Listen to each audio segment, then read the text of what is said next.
This question will start with Sydney. This is a financial question. What is your negotiation and fiscal experience? So fiscal experience, negotiation experience. I leave all my fiscal matters up to my wife. That's a tough one. I am not a fiscal wizard at all, although I do a lot of things with strategy development, but I typically have the finance people help me out with that. From a negotiation standpoint, I actually teach negotiation skills. And I was interested when I heard earlier on that you used interest-based bargaining, I think, in the last go-around. I actually teach that. So very familiar with negotiation and what's important to get out those things on the table and understand how people think about them and get past the superficial things. Getting into this positional bargaining and things that can happen is really a no-win situation. So some experience with the negotiation part. Financial part, typically rely on the experts to help figure out the ramifications for that. With regards to fiscal experience, I can say that as the administrator of a nonprofit, it's part of my job responsibility every day. Managing resources, allocating, developing budgets, that kind of thing. In terms of my experience on the school board in 14 years, I've had considerable experience dealing with the finances of a $40 million organization, much larger than my nonprofit. I would say in the last 3 to 4 years, we've developed a 3-year rolling budget proposal that has been very effective in allowing us to manage our fiscal challenges. We've achieved a AAA bond rating from Moody's, only one of 6 districts in the state, which is an indicator of strong fiscal management. We've proactively lowered our tax rate in the last 2 years very deliberately. We had a negative 0.31% tax levy last year and a 0.07 the year before. We've made a lot of tough fiscal decisions in this community school district over the last 8 to 10 years, and I think we have not shied away from those tough decisions and from sharing the conversation around those decisions with the community. We've been very transparent, and it's, some would say, an overwhelming and fatiguing process. With regards to negotiations, I've been in the negotiation cycle in this district 4 times. The last time, both the superintendent and myself brought to the association the proposal to change the way that we conduct negotiations. It was my first year as board president. And we did take an approach that was an interest bargaining philosophy. We went through training together, and we proceeded to spend an entire year developing relationship and conducting our business respectfully, thoughtfully, with input from every single person at the table.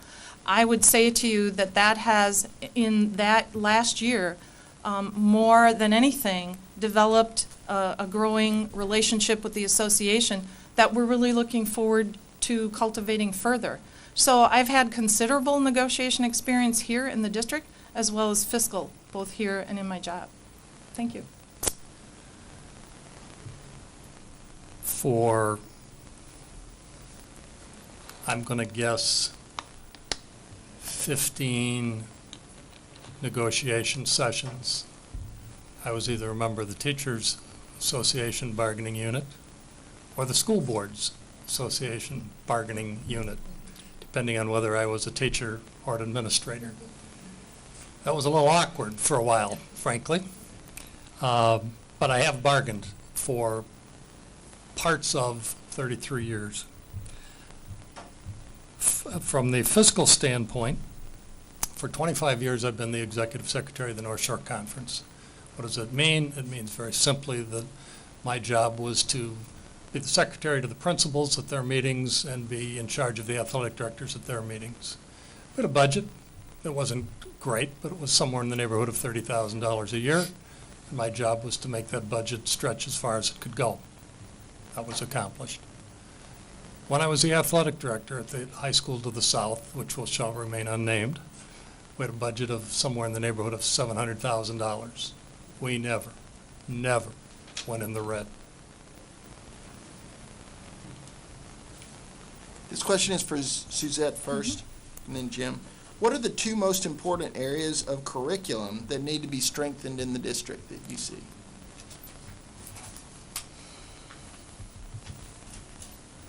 That's an interesting question. We actually just had a working board meeting last night with an overview of a 3-year curricular plan. And as we look forward, I would say it's not so much content area that requires our scrutiny going forward in our planning. It has more to do with developing a balance between what we're assessing students on and what kind of assessments in the curricular areas, what resources we have and how we distribute those in the curricular areas, and then going forward, how do we connect our content areas with our outcomes, and how do we measure that? How are students doing in the various content areas? We recently added, a couple of years ago, Project Lead the Way at the middle and high school levels. It's a science, technology, engineering, and math curriculum that added key opportunities for our middle school and high school students that they did not have prior to that. And I think that was a very important innovation that we were able to bring to the district, even in tough fiscal times. What it means is you look at what you're doing and decide, is that a priority? And if it's not, use those dollars somewhere else. And that's exactly what we did. Another innovation that we've recently brought is AVID. And it's a program at the high school that's to support middle performing students, maybe students who aren't quite reaching their potential in any content area. And then providing structure, support, study skills, and college preparatory skills for those students. So I think, aside from any specific content area, it's more the system and the plan in place to provide resources, assess student performance, and then set the expectations in those content areas. I wouldn't hold up math, science, English, or any other content area as more or less important than any other one, insofar as we need to provide a well-rounded educational experience for our students. I think it's important we know where they're at, we know how they're doing, and we know what they need so we can move them forward so they can reach their potential. I think that's really what has to be infused through all curricular areas in our system. Thank you. On a personal note, having 2 daughters who went off to college, I'd like to see a finance class. Now, having said that, I tend to agree with Suzette. What we need to discover relative to curriculum are the delivery systems. How is it being delivered? What do we need to change for the 21st century in terms of delivery? And then how do we assess it? It isn't much good if we can't assess it. And there are a number of assessment programs that are out there that we're certainly considering and that have been brought to our attention. So as far as curriculum goes, do we need to teach Hamlet versus Twelfth Night? I'd say yes. I like Hamlet. I also like Twelfth Night. But the reality is that's not where we're at, and that's not what we're about. So delivery systems, assessment systems, that should do it. Well, I can tell you from the corporate world, there's 2 things that are in high demand and short supply: strategic thinking and leadership interpersonal skills.